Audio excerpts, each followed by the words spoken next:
अब हम बात करते हैं सेकंड पार्ट की, केमिकल इक्विलिब्रियम का आयनिक इक्विलिब्रियम।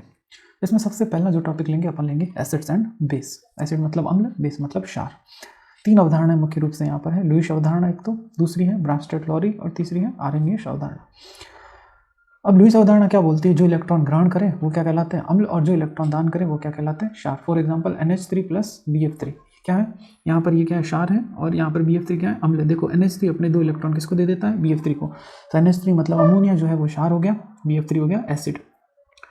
AlCl3 चूंकि एल्यूमिनियम में जो है रिक्त पी कक्षक होते हैं, इसलिए ये क्या हो गया अम्ल। और यूँ भी देखें तो Al+3 में होता है यहाँ पर, तो ये भी क्या हो गया अम्ल, क्योंकि यहाँ पर पॉजिटिव चार्ज है। पॉजिटिव चार्ज जिस पर भी होगा वो लुईस एसिड होगा, क्यों, क्योंकि इसमें इलेक्ट्रॉन की कमी है। ऐसे ही CO+3 BF3 को क्यों डाला है, क्योंकि बोरोन के अंदर खाली P, देखो P1 होता है इसका, 2P1 इलेक्ट्रॉनिक कॉन्फ़िगरेशन होता है।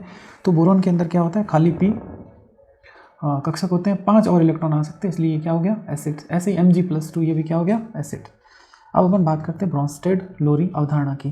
तो जो H+ दाता है उसे अपन कहते हैं अम्ल, और जो H+ ग्राही है उसे कहते हैं क्षार। एग्जाम्पल के लिए देखो, जैसे मान लो यहाँ पर NH3 और H2O जब साथ में डाला, तो यहाँ पर NH3 ने H2O से एक H+ ले लिया, तो ये क्या बन गया NH4+, और H2O ने एक H+ किसको दिया, NH3 को दे दिया, तो ये क्या बन गया OH-। तो चूंकि NH3 ने H+ लिया तो ये क्या हो गया क्षार, और H2O ने H+ दिया तो ये क्या हो गया अम्ल। अब NH3 ने H+ लेने के बाद इस पे आ गया पॉजिटिव चार्ज, अब ये किसी को भी H+ दे सकता है, तो ये क्या कहलाएगा अब अम्ल, कौन NH4+। तो इसको बोलते हैं संयुग्मी अम्ल। किसका संयुग्मी अम्ल है, NH3 का, क्षार का संयुग्मी अम्ल। ऐसे ही देखो H2O है, पहले क्या था अम्ल था, बाद में H+ त्याग दिया, तो अब ये वापस से H+ ग्रहण कर सकता है OH-, तो ये क्या हो गया क्षार। तो ये क्या कहलाएगा संयुग्मी क्षार, कॉन्जुगेट बेस। कैसे कहलाएगा, दोनों में एक बात ध्यान रखना, सेम के संयुग्मी अम्ल और सेम के संयुग्मी क्षार के बीच में एक H+ का अंतर रहेगा। तो आप देखो H2 और OH- के बीच में एक H+ का अंतर, ऐसे NH3 और NH4 के प्लस के बीच में भी एक का अंतर है। अब नेक्स्ट आप देखो आरेनियस अवधारणा। आरेनियस अवधारणा क्या है, यहाँ पर आप देख रहे होंगे,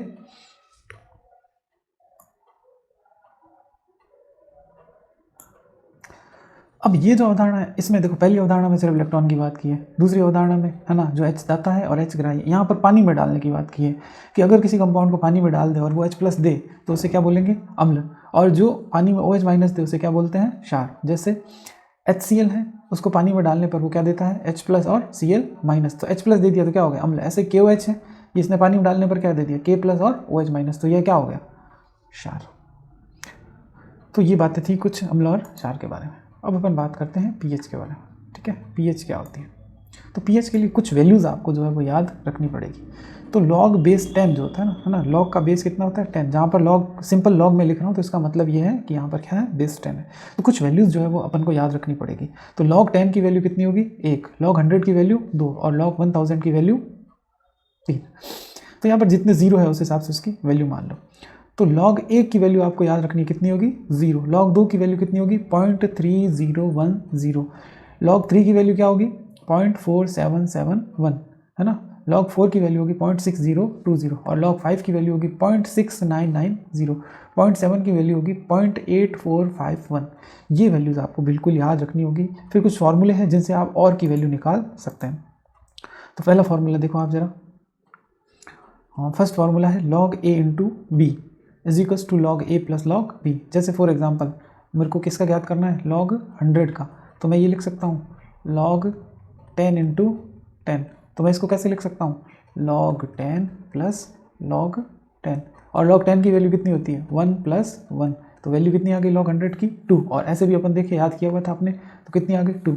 ऐसे दूसरा एग्जाम्पल है log A/B is equals to, इसको लिखना कैसे होता है log A minus log B, मतलब इनटू में है तो प्लस, और अगर डिवाइड में है तो इसका पास क्या लगेगा माइनस। जैसे अब इसी को अपन लेके देखते हैं, जैसे फॉर एग्जांपल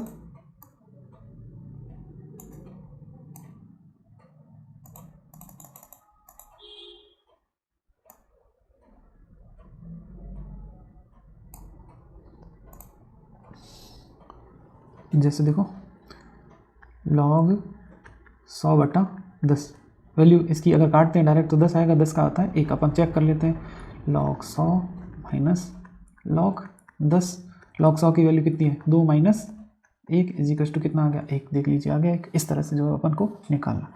अब log a की पावर n, log a की पावर n लिखा हुआ हो तो n आएगा कहाँ पर, आगे की साइड में, बाकी एज इट इज।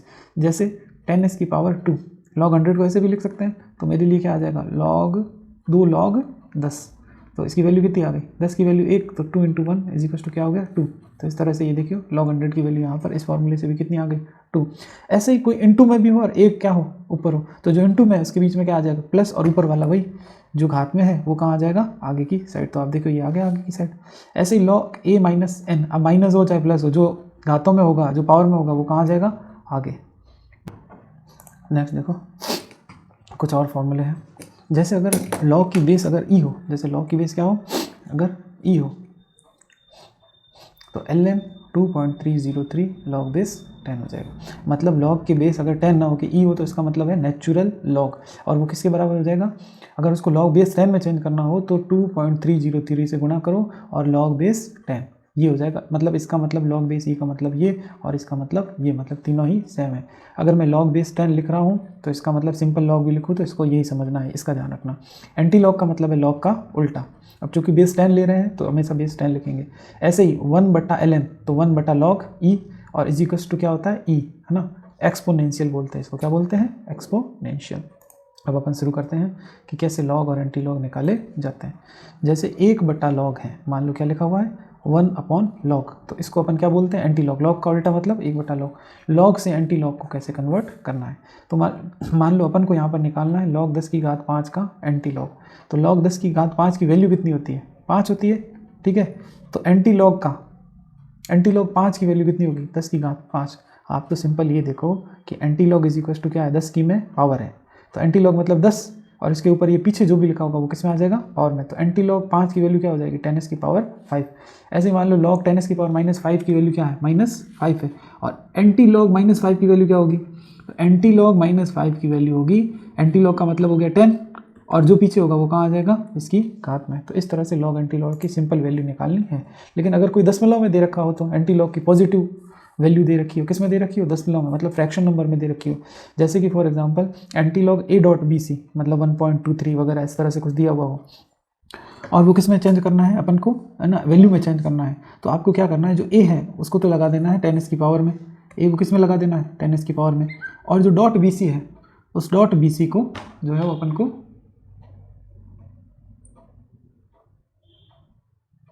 .bc को अपन को कहाँ लगा देना एंटी log .bc। मतलब अब इसका अपन को सिर्फ एंटी log निकालना है, इसका तो हो गया, अगर प्लस में हो तो ध्यान रखना।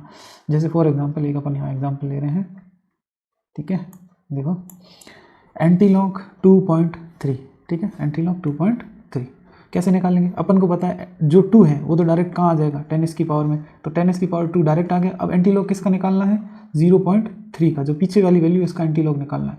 तो अपन को पता है कि log 2 की वैल्यू कितनी होती है 0.3, ठीक है, log 2 की वैल्यू कितनी होती है 0.3, और log 2 का एंटी log क्या होगा,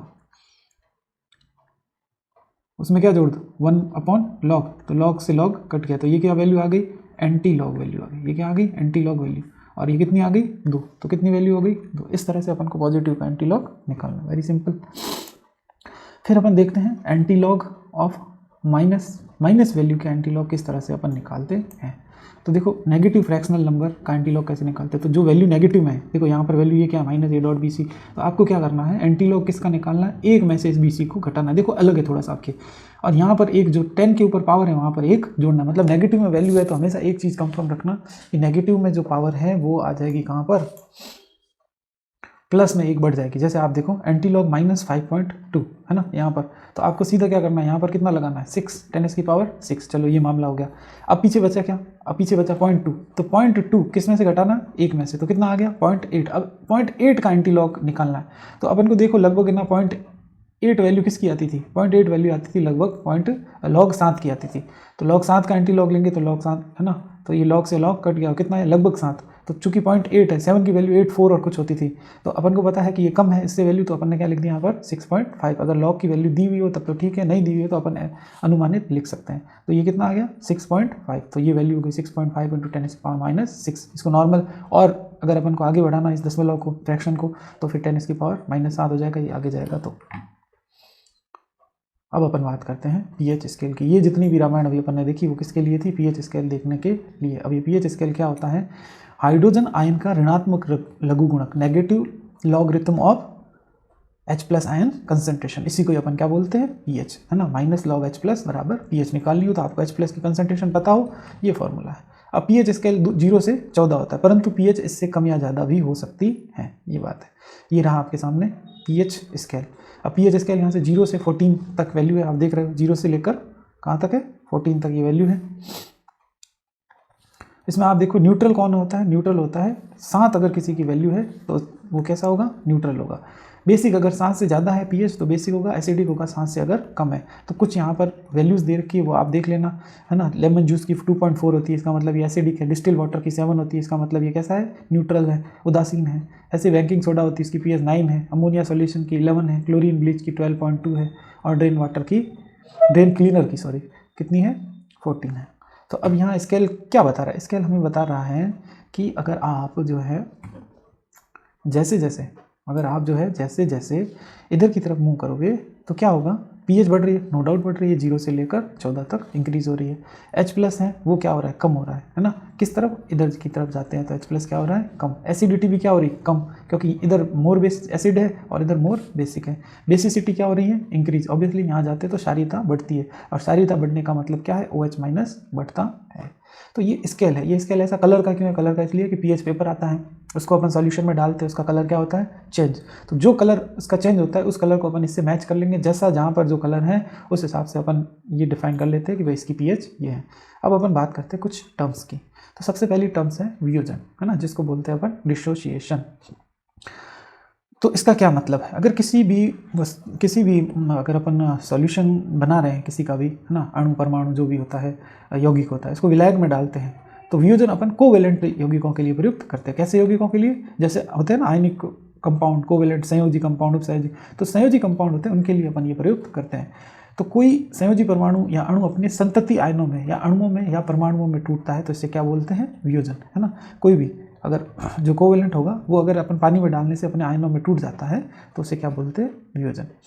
और अगर कोवेलेंट पूर्णतः आयनों में टूट जाए तो उसे अपन क्या कहेंगे? आयनीकरण। अगर पूरी तरह से, ये तो अब बात करते हैं, मान लो 10 ग्राम लिया है, 8 ग्राम टूट गया, बाकी नहीं टूटा, तब तो बोलेंगे वियोजन। लेकिन अगर पूरा टूट गया है तो इसका मतलब भैया ये क्या है? आयनीकरण। ठीक है। नेक्स्ट अपन देखें अगर तो कैसे है, तो डेल्टा EN अगर मतलब 2 कंपाउंड है आपके पास, 2 कंपाउंडों से कुछ मिलकर बना है, जैसे कि NaCl है, क्या है? NaCl है। ठीक है। अभी NaCl है, Cl की कुछ इलेक्ट्रोनेगेटिविटी होगी और इसकी इलेक्ट्रोनेगेटिविटी होगी। तो अगर किसी की इलेक्ट्रोनेगेटिविटी क्या है? वैल्यू, इलेक्ट्रोनेगेटिविटी डिफरेंस क्या है? 0 हो तो प्योर कोवेलेंट बॉन्ड होगा। जैसे ये H2, इसमें दोनों हाइड्रोजन की इलेक्ट्रोनेगेटिविटी क्या होगी? समान होगी। तो एक की इलेक्ट्रोनेगेटिविटी माइनस दूसरे की इलेक्ट्रोनेगेटिविटी, तो वैल्यू यहाँ पर क्या आ गई? 0। तो इसका मतलब ये कैसा बॉन्ड है? एकदम प्योरली कोवेलेंट बॉन्ड है। अगर EN की वैल्यू कितनी हो? 1.7 से ज़्यादा हो तो हमें कैसा बंध मिलेगा? आयनिक बंध। और अगर EN जो है वो 1.7 से, मतलब जो विद्युत ऋणता है वो उसकी जो परिवर्तन है, मतलब दोनों में ये जो परिवर्तन है वो अगर 1.7 से कम हो तो बंध कैसा होगा? कोवेलेंट होगा। जैसे फॉर एग्जांपल यहाँ पर NaCl का अपन एग्जांपल लिया था, तो NaCl, Na की EN कितनी है? 0.9 और Cl की कितनी है? 3। तो इन दोनों में डिफरेंस कितना है? 3 माइनस 0.9, तो 2.1 आ गई। इसका मतलब ये पूर्णतः कैसा है? आयनिक है, क्योंकि 1.7 से डेल्टा EN का मान क्या है? ज़्यादा है। अब अपन बात करते हैं आयनीकरण। इसका क्या मतलब है? इसका मतलब है कि अगर आयनिक कंपाउंड को अपन किस में डालें? आयनिक कंपाउंड को डाल दे पानी में और वो अपने पूरा का पूरा अपने आयनों में टूट जाता है तो इसे आयनीकरण कहते हैं। अब ये विद्युत अपघटय क्या बोला होती है? वे अपघटय जिनका विलयन या गलित अवस्था इनमें से विद्युत प्रवाह होता है तो इन्हें जो है वो विद्युत अपघटय या इलेक्ट्रोलाइट कहते हैं। अब मतलब ऐसे यौगिक या तो विलयन के अंदर डालें और वो विलयन कैसा हो जाए? वो विलयन हो जाए कैसा? विद्युत का चालन करने लग जाए, या फिर उसको आप गला दो, मतलब ऐसे तो नहीं काम कर रहा है परंतु गलाने पर जो है वो विद्युत का चालन कर रहा है। तो ऐसे यौगिक क्या कहलाते हैं? विद्युत अपघटय। अब विद्युत अपघटय फिर 2 प्रकार के होते हैं। कौन कौन से? एक होते हैं विद्युत अनपघटय, विद्युत अनवगठे का मतलब है जो विद्युत का चालन किसी भी अवस्था में नहीं करते। अब विद्युत अवगठे दो प्रकार के होते हैं, एक होते हैं प्रबल विद्युत अवगठे और दूसरे होते हैं दुर्बल विद्युत अवगठे। प्रबल विद्युत अवगठे किनको कहते हैं? इनको अगर अपन विलयन में डाल दें तो ये पूर्णतः वियोजित हो जाते हैं, मतलब पूरी तरह से टूट जाते हैं। जैसे NaCl अपन ने कितना लिया 100 ग्राम, तो पूरा 100% ये NaCl पानी में डालने पर Na+ और Cl- में टूट जाएगा, कुछ भी बाकी नहीं रहेगा। तो ऐसे विद्युत अवगठों को अपन बल विद्युत अवगठे कहते हैं। इनका वियोजन है ना, जो अल्फा है, वियोजन गुणांक का मान कितना होता है? 100% होता है। अब अपन बात करते हैं दुर्बल विद्युत अवगठे की। तो प्रबल में तो पूरा टूट जाता है, दुर्बल का मतलब है जो पानी में या विलायक में डालने पर पूर्णतः वियोजित ना हो, पूर्णतः नहीं होते। जैसे मान लो मैंने CH3COOH का 100 ग्राम लिया, 90% तो ये जो है वो टूट गया, परंतु 10% CH3CO- 90% तो वैसा का वैसा रहा और 10% जो है वो ये टूटा नहीं। तो इसका मतलब ये क्या हो गया? ये हो गया दुर्बल विद्युत अवगठे, है ना, जो पूर्णतः वियोजित नहीं हुआ, केवल 10% ही वियोजित हुआ है, इसलिए इसको दुर्बल विद्युत अवगठे भी कहते हैं। अब अगर उदाहरण की बात करें तो कौन से प्रबल होते हैं और कौन से दुर्बल होते हैं, तो देखिए दुर्बल विद्युत अवगठे वे होते हैं जो दुर्बल अम्ल होते हैं और दुर्बल क्षार होते हैं, ठीक है ना। जितने भी दुर्बल अम्ल और दुर्बल क्षार हैं वे सभी। प्रबल विद्युत अवगठे कौन से होंगे? सारे के सारे लवण, ये क्या होते हैं? प्रबल विद्युत अवगठे। जैसे NaCl, NH4Cl, ये सभी लवण प्रबल विद्युत अवगठे होते हैं। आवर्त सारणी में जितनी भी फर्स्ट A और सेकंड A के धातु हैं, है ना, उनके जितने भी क्षार बनेंगे वो कैसे होंगे? प्रबल क्षार। कैसे होंगे? प्रबल क्षार। ये BeOH2 का क्या है? अपवाद है। प्रबल अम्ल क्या होता है? प्रबल अम्ल होता है HCl, H2SO4, HBr और HNO3। ये किस में आते हैं? प्रबल अम्ल के अंदर आते हैं।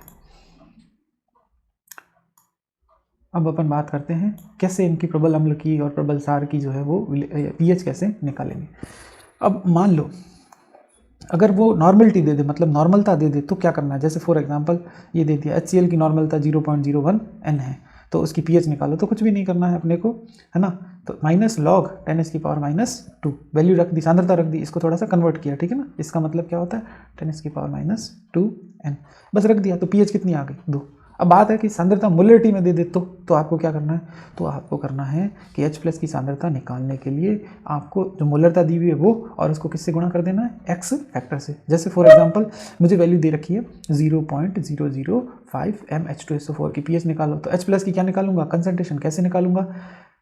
m × x factor. m की वैल्यू दे रखी है और x फैक्टर इसके लिए होता है हाइड्रोजन की संख्या, और कितनी है? 2। जब इसकी संख्या करूंगा तो कितना आएगा? 0.01, और इसका मतलब ये हो गया कि 10⁻⁻2 इसकी क्या आ गई अपने पास? मोलरता, ठीक है ना। तो इस मोलरता से अपन pH निकाल सकते हैं। अब देखो अगर तनु विलयन दिया वो, कैसा दिया वो? तनु, तो एक बात अपन को ध्यान रखनी है, pH कभी भी 0 नहीं होगा, क्योंकि H2O में H3O+ तो हो गई, और H3O+ का मतलब ही क्या है? H+। जैसे फॉर एग्जांपल अपन को दे दिया, अपन को ये दे दिया 10⁻⁻8 m HCl दे दिया, 10⁻⁸ m दे दिया HCl। तो इसका मतलब क्या है? H+ H3O+ भी है और प्लस साथ में क्या है? H+। तो H3O+ कितना है? 10⁻⁷ H+ कितना है? 10⁻8। तो घूम फिर के अगर इन दोनों को अपन जोड़ते हैं तो क्या आ जाता है? 10⁻ × 10⁻8 प्लस 1 × 10⁻8, मतलब हो गया ये 11 × 10⁻8। इसकी pH को अपन कितना लेंगे? 7 लेंगे, 0 नहीं लेंगे, इस बात का ध्यान रखना। अब अपन बात करते हैं कि सॉल्युबिलिटी क्या बला होती है, विलेयता और विलेयता गुणनफल क्या होते हैं। तो देखो विलेयता का मतलब सिंपल सा है कि किसी भी चीज़ को, किसी में, जैसे पानी है, पानी में क्या डाला अपन ने? शक्कर डाली, तो वो कुछ घुलेगा, तो उसको अपन क्या बोलते हैं? कि घुल रहा है, तो घुलनशीलता, जस्ट वही है विलेयता। मतलब अपन कह सकते हैं कि 1 लीटर आयन में घुले हुए विलेय के द्रव्यमान, विलेय का द्रव्यमान या आयतन, ये क्या कहलाता है? विलेयता। अब ये कैसे होता है, क्या होता है? तो इसको अपन अभी जो विलेयता की बात कर रहे हैं वो अपन बात कर रहे हैं विद्युत अवगठों के लिए। तो उसके लिए एक टर्म यूज़ करेंगे विलेयता के लिए, S। कौन सी टर्म यूज़ करेंगे? S टर्म यूज़ करेंगे, ये है विलेयता के। और जो विलेयता गुणनफल है उसके लिए टर्म यूज़ करेंगे KSP, ये गुणनफल। अब ये कैसे निकालेंगे? तो मान लो कि मैंने कोई अपने पास, है ना, कोई विलायक है, उसके अंदर एक विद्युत अवगठे बोला जो है X और B Y। जैसे फॉर एग्जांपल AlCl3 डाला, तो जैसे ये डालूंगा तो Al+3 बनेगा और 3 बनेंगे Cl। तो एक Al की मान लो विलेयता कितनी है? S, और 3 Cl की विलेयता कितनी है? 3S, ठीक है ना, क्योंकि एक Cl की विलेयता S है तो 3 की कितनी होगी? 3S। तो अगर मैं इसके लिए KSP लिखूँ तो KSP बराबर क्या हो जाएगा? किसके समानुपाती? किसके बराबर होगा? S इंटू 3s की पावर 3, क्योंकि 3s इसकी विलेयता हो गई और इसके ऊपर पावर किसका आएगा 3 का। तो अपने पास क्या आ गया KSP is equal to 3s, है ना, ये भी s है और ये भी s है, तो ये 3s इंटू एस क्या हो गया 3s 3 + 4 मतलब 3s 4 हो गया। ठीक है, अगर सिंपल भाषा में अपन कहूँ तो किसी का भी अपन को ax और by का सिंपल फार्मूला लगाना है तो अपन को क्या लगाना पड़ेगा simple formula, KSP is equal to x की पावर x, y की पावर y और s की पावर x + y। तो ये अपने पास जो है वो सीधा सीधा आंसर आ जाएगा। अब जैसे देखो कैसे निकाला अपन ने वो KSP वगैरह, तो आप देखो मान लो AgCl है, मान लो क्या है AgCl है, ये अगर खुलेगा तो किस में टूटेगा Ag+ और Cl- के अंदर टूटेगा। तो इसके लिए K लिखे तो प्रोडक्ट अपॉन रिएक्टेंट, ये प्रोडक्ट है और ये क्या आ जाएगा रिएक्टेंट AgCl। ठीक है, अब AgCl को इधर ले जाऊँ तो अपने पास ये बना, है ना, और पीछे ये रह गया इधर, तो ये क्या जो K + AgCl है उसको अपन ने क्या बोला विलेयता गुणनफल स्थिरांक, क्या बोला विलेयता गुणनफल स्थिरांक, और Sp का मतलब है सॉल्युबिलिटी प्रोडक्ट या विलेयता गुणनफल। तो KSP इज इक्वल टू क्या हो गया, जो भी आयन बने हुए हैं उनके सांद्रताओं का गुणनफल अपने पास क्या हो गया KSP। तो यहाँ पर चूंकि इसके लिए भी S और इसके लिए भी S, तो KSP क्या हो गया S का स्क्वायर। अब KSP की यूनिट क्या होती है, KSP की यूनिट सीधी सी बात है मोल प्रति लीटर होगी, सिंपल क्या होगी, सॉरी S की यूनिट क्या होगी मोल प्रति लीटर। S मतलब सॉल्युबिलिटी मतलब विलेयता, है ना। अब अपन बात करते हैं कि इस विलेयता पर समायन प्रभाव या समायन प्रभाव क्या होता है।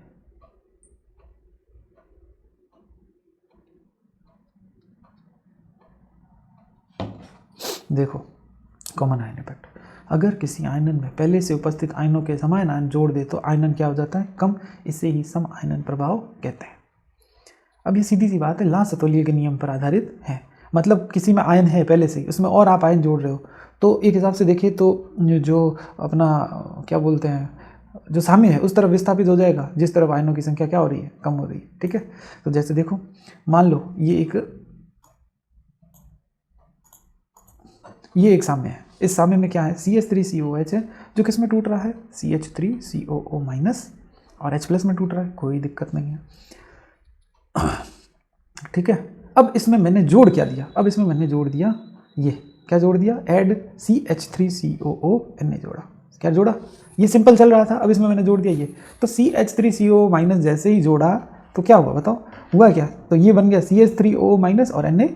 अब बताओ यहाँ पर क्या अधिक हो गए, यहाँ पर क्या अधिक हो गए H+ नहीं, Na+ नहीं, अधिक क्या हो गए CH3CO- जैसे ही अधिक होगा तो भैया ये सामने कहेगा कि मुझे वापस वहाँ ले जाओ जहाँ पर इसकी जो सांद्रता है कम हो जाए, तो रिएक्शन बैकवर्ड जाना शुरू हो जाती है, इसे ही समायन प्रभाव कहते हैं। मतलब उस तरफ आयनन क्या होने लग जाता है कम, आयनन हो गया ना कम, पहले आयनन था, आयनन का मतलब ये हुआ आयनों के में टूटना, तो अब आयनन क्या हो गया कम। अब ये KSP क्या बोला है कैसे संतृप्त असंतृप्त विलयन होता है, तो पहले तो संतृप्त विलयन क्या होता है असंतृप्त विलयन क्या होता है उसको समझेंगे। संतृप्त विलयन का मतलब ये है कि अब आपने बहुत खोल लिया, मतलब कोई विलयन है, कोई क्या है विलयन है, जैसे शक्कर है पानी है, संतृप्त का मतलब है अब एक सामान्य ताप कर रखा है, उस ताप पर अब जो है वो आप और विलेय घोल नहीं सकते और शक्कर घोल नहीं सकते, तो उसको बोलते हैं ऐसे विलयन को संतृप्त विलयन। अति संतृप्त का क्या मतलब है और विलेय घोलने पर अवक्षेपण हो जाता है, अब आप और शक्कर डालोगे तो अब घुलेगी तो नहीं लेकिन वो नीचे जाकर जम जाएगी, इसे ही क्या कहते हैं अवक्षेपण, और ऐसे विलयन को अति संतृप्त विलयन कहते हैं। असंतृप्त विलयन क्या होता है, असंतृप्त विलयन का मतलब होता है जिसमें और विलेय जो है वो घोला जा सके। अब इसका क्या KSP से संबंध है, तो देखो KSP अगर ज़्यादा हो, KSP मतलब विलेयता गुणांक ज़्यादा हो और आयनों की सांद्रता क्या हो कम हो, सीधी सी बात आयनों की सांद्रता कम है तो इसका मतलब इसमें और जो है वो विलेय घोला जा सकता है, तो इसका मतलब विलयन कैसा हुआ असंतृप्त। अगर आयनों की सांद्रता KSP के बराबर है तो ये कैसा विलयन हो गया संतृप्त। अब अपन को पता है आयनों की सांद्रता बहुत बहुत बहुत ज़्यादा है, तो इसका मतलब और आयन डालोगे तो क्या होगा और चीज़ डालोगे तो क्या होगा अवक्षेपण होगा, नीचे जमेंगे ही जमेंगे। अब अपन बात करते हैं पानी का आयनिक प्रोडक्ट, पानी का आयनिक प्रोडक्ट क्या होता है, तो देखो H2 होता है, H2 किस में टूटेगा H+ और OH- में, कोई दिक्कत नहीं। K इज इक्वल टू क्या होगा प्रोडक्ट अपॉन रिएक्टेंट H+ और OH-, कोई दिक्कत है नहीं। K यहाँ पर क्या हो गया पानी का आयनिक स्थिरांक, प्योर वाटर बहुत कम आयनिक होता है इसलिए इसको जो है वीक इलेक्ट्रोलाइट कहते हैं। अब आप देखो K × H2O, है ना। अब जो H2O था उसको ले गए इधर, तो H प्लस और OH आ गए इधर, तो ये अपना क्या हो गया KW, ionic product of water. तो इसको KW में चेंज कर दिया, इसको क्या बोला अपन ने, आयनिक प्रोडक्ट ऑफ वाटर, मतलब पानी का आयनिक स्थिरांक। चूंकि H प्लस पानी में कितने होते हैं 10⁻⁻7 मोल, और OH भी कितने होते हैं बराबर। मैं यहाँ पर जो है उदासीन पानी की बात कर रहा हूँ, और टोटल कितना हो गया, है ना, KW की वैल्यू कितनी आ जाएगी 10⁻⁻14। तो अगर इन सभी को log 10 से गुणा करें तो क्या होगा, -log 10 KW, -log 10 से गुणा करें तो -log 10 KW is equal to -log H plus -log 10 OH minus. भाई इस चीज़ को इस फॉर्म में लिखें अपन और log 10 की करें तो वैल्यू क्या आ गई, ये इसको क्या बोलते हैं -log KW को PKW, मतलब -log और H प्लस है तो H आ जाएगा ऊपर, तो ये क्या हो गया PH और ये क्या हो गया POH। बात समझ रहे हो, इज इक्वल टू वैल्यू कितनी आएगी 10⁻⁻14। तो KW की वैल्यू और PKW की वैल्यू कितनी आ गई, ठीक है। अब जैसे अगर मैं बात करूं H प्लस आयन की कंसंट्रेशन कितनी होती है 10⁻⁷, अभी अपन ने देख लिया। H प्लस आयन के कितने मोल होते हैं 10⁻⁷ मोल प्रति लीटर। H प्लस आयन की संख्या कितनी होगी तो 10⁻⁷ इंटू Na, मतलब आवोगाद्रो संख्या। अब पानी की कंसंट्रेशन 1 लीटर में कितनी होती है, तो देखो पानी की जो कंसंट्रेशन होती है वो 1 लीटर में कितनी होती है, देखो अगर इसको अपन कैलकुलेट करें तो अपन को पता है मोल निकाले का सूत्र होता है W/mW, और W मान लिया 1 लीटर में कितना होता है 1000/18, तो 55.5 मोल प्रति लीटर जो है वो H2O की कंसंट्रेशन होती है। ये एक डाटा अपने पास आ गया, ठीक है। और अगर अणुओं की बात करें तो कितने होंगे 55.5 इंटू Na अणु होंगे, जिसको अपन 10⁻⁷ Na, मतलब क्या हुआ कि H2O के तो मोल कितने हैं, H2O के मोल कितने हैं, देखो इधर H2O के मोल कितने हैं 50.5 इंटू 10⁻⁷ इंटू Na, और H प्लस की कंसंट्रेशन अपन को पता है 10⁻⁷ Na। अगर अपन 10⁻⁷ दोनों में कॉमन रखें तो ये हो जाएगा 1, और ये कितना हो जाएगा 55.5 इंटू 10⁻⁷। तो कहने का मतलब ये है कि यहाँ पर H प्लस आयन बहुत कम है कंपेयर टू H2O, इसलिए ये प्रूव करता है कि H2O एक दुर्बल विद्युत अपघट्य है, क्योंकि यहाँ H प्लस बहुत कम पाए जाते हैं। बिल्कुल एक हो गया। टेम्परेचर इंक्रीज करने से H2O भी क्या होता है, H प्लस और OH माइनस में क्या होता है, टूटता है, जिससे जो है वो वियोजन जो है वो बढ़ता है, और आयतन है ना भी बढ़ता है। आयतन का मतलब रूट आयतन ना, आयतन का वर्गमूल बढ़ता है, और सांद्रता जो है वो घटती है। आयतन बढ़ेगा तो ऑब्वियसली सांद्रता घटेगी। तो अपन ये कह सकते हैं तापमान का क्या प्रभाव है, तो टेम्परेचर इंक्रीज करने से तापमान में ये होगा कि जो KW तापमान बढ़ेगा तो KW बढ़ेगा, क्योंकि H प्लस और OH माइनस बढ़ेंगे, और ये बढ़ेंगे तो आयोनाइजेशन बढ़ेगा, आयोनाइजेशन बढ़ेगा तो वॉल्यूम भी बढ़ेगा, और H प्लस भी बढ़ेंगे और OH माइनस भी बढ़ेंगे। तो देखो 25 डिग्री पर KW अगर 10⁻⁻14 है और pH कितनी हो 14, ठीक है, PKW कितना हो,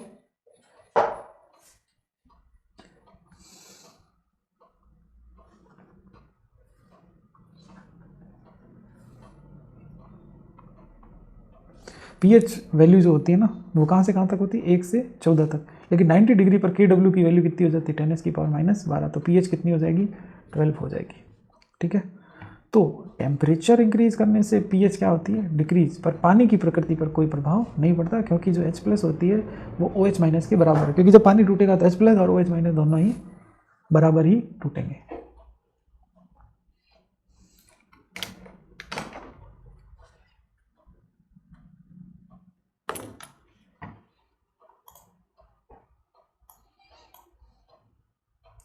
पानी के वियोजन को प्रभावित करने वाले कारक, तो पहला कारक तो अपन ने बता ही दिया है, कौन सा है टेम्परेचर। पहला कारक कौन सा है टेम्परेचर, बढ़ेगा तो अल्फा वियोजन बढ़ेगा, ऐसे वॉल्यूम बढ़ेगी मतलब दूर दूर जाएंगे तो अभी अल्फा जो है वो बढ़ेगा।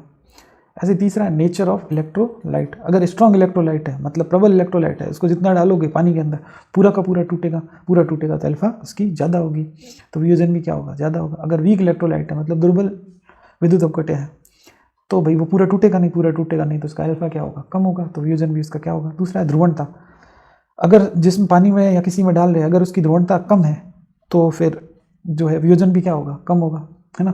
जैसे फॉर एग्जांपल अगर KCl पानी में डाला जाए, है ना, और KCl उसी तरह D2O में, D2O मतलब D यहाँ पर क्या है हाइड्रोजन का एक आइसोटॉप है, ठीक है ना, समस्थानिक है, तो D2O में डालो एक बार, इसमें डालो, इसका मान लो वियोजन 1,1 है और इसका 1,2 है, तो ध्यान रखना 1,1 का वियोजन ज़्यादा होगा 1,2 से, क्योंकि H2O का जो है वो डाइलेक्ट्रिक कांस्टेंट जो है वो 81, मतलब ध्रुवणता इसकी क्या होती है ज़्यादा, और जबकि D2O की ध्रुवणता क्या होती है कम, इसलिए इसके अल्फा की वैल्यू भी क्या होगी कम होगी। तो इस तरह से 5 कारक है प्रभावित करने वाले। आगे अपन बात करते हैं बफर विलयन की, ठीक है ना। बफर विलयन क्या होते हैं?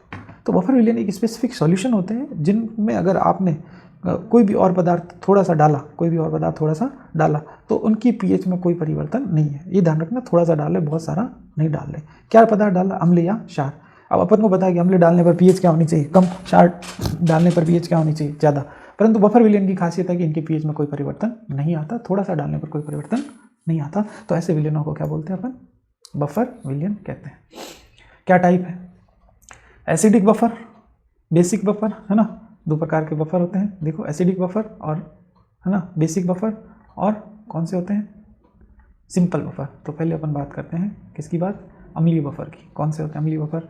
ऐसे बफर विलयन जो किससे बने होते हैं? वीक एसिड और it's salt with strong base, जो दुर्बल अम्ल तथा प्रबल क्षार के सॉल्ट के साथ। बफर विलयन क्या होता है? बफर विलयन ऐसे सॉल्यूशन होते हैं जो जिनमें अगर आप थोड़ा सा अम्ल या थोड़ा सा क्षार डाल दो तो उनकी पीएच में कोई परिवर्तन नहीं आता। तो वे विलयन जो अपने में पीएच परिवर्तन का क्या करते हैं? विरोध करते हैं, यदि उनमें थोड़ी सी मात्रा में अम्ल या क्षार मिलाते हैं। तो कितने प्रकार के होते हैं? 3 प्रकार के होते हैं, जिसमें पहला प्रकार है एसिडिक बफर। एसिडिक बफर में क्या होता है? एक तो होता है वीक एसिड जैसे कि CH3COH, और एक होता है उसी वीक एसिड का लवण, उसी वीक एसिड का लवण जो कि स्ट्रॉन्ग बेस के साथ बनाया होता है। तो ये उसी अम्ल का क्या है? लवण है, जो कि NaOH के साथ मिलाया गया तो ये बना CH3CON। इसकी पीएच लगभग 4.7 होती है। इसके लिए पीएच का मान निकालने के लिए फॉर्मूला आप एक बार सीधा सीधा याद कर लेना। क्या फॉर्मूला है? pH बराबर pKa प्लस लॉग लवण बट्टा अम्ल, लवण की सांद्रता बट्टा अम्ल की सांद्रता। pH जो है वो इनकी हमेशा 7 से कम होगी, क्योंकि इसमें अपन क्या यूज़ कर रहे हैं? वीक एसिड का इस्तेमाल कर रहे हैं, ठीक है। इसका जो डेरिवेशन है वो अपन अगले वीडियो में देखेंगे। देखो नेक्स्ट, अगला है बेसिक बफर, है ना।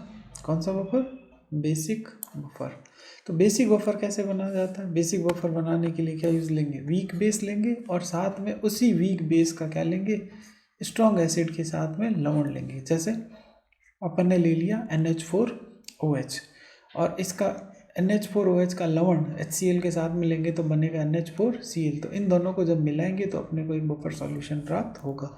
उसकी pH निकालने के लिए फॉर्मूला है pH बराबर pKw माइनस pKb कोष्टक में माइनस लॉग सॉल्ट बट्टा बेस, सॉल्ट की सांद्रता बट्टा बेस की सांद्रता। तो pH जो है वो इसकी हायर देन 7 होगी, क्योंकि यहाँ पर अपन क्या ले रहे हैं? बेस। सिंपल बफर क्या होता है? सिंपल बफर में वीक बेस लेंगे और उसी वीक बेस का क्या लेंगे? वीक एसिड, जैसे CH3COONH4, है ना। तो CH3COH और NH4OH इन दोनों को मिलाएंगे तो अपन को ये लवण प्राप्त होगा। तो ये लवण है ना, ये सॉल्ट का जो विलयन होगा वो अपना सिंपल बफर की तरह काम करेगा। इसके लिए जो हेंडरसन इक्वेशन है वो pH बराबर pKa प्लस लॉग बेस बट्टा एसिड है। अगर एसिड और बेस दोनों बराबर हो तो pH बराबर किसके होगा? pKa के, क्योंकि एसिड और बेस की मात्रा अगर बराबर है तो लॉग 1 की वैल्यू जो है 0 हो जाएगी, तो pH किसके बराबर हो जाएगा? pK के। तब जो है वो मैक्सिमम कैपेसिटी होगी बफर की pH परिवर्तन के विरोध के लिए, ठीक है। तो इस तरह से ये है, ये वाला पार्ट जो है वो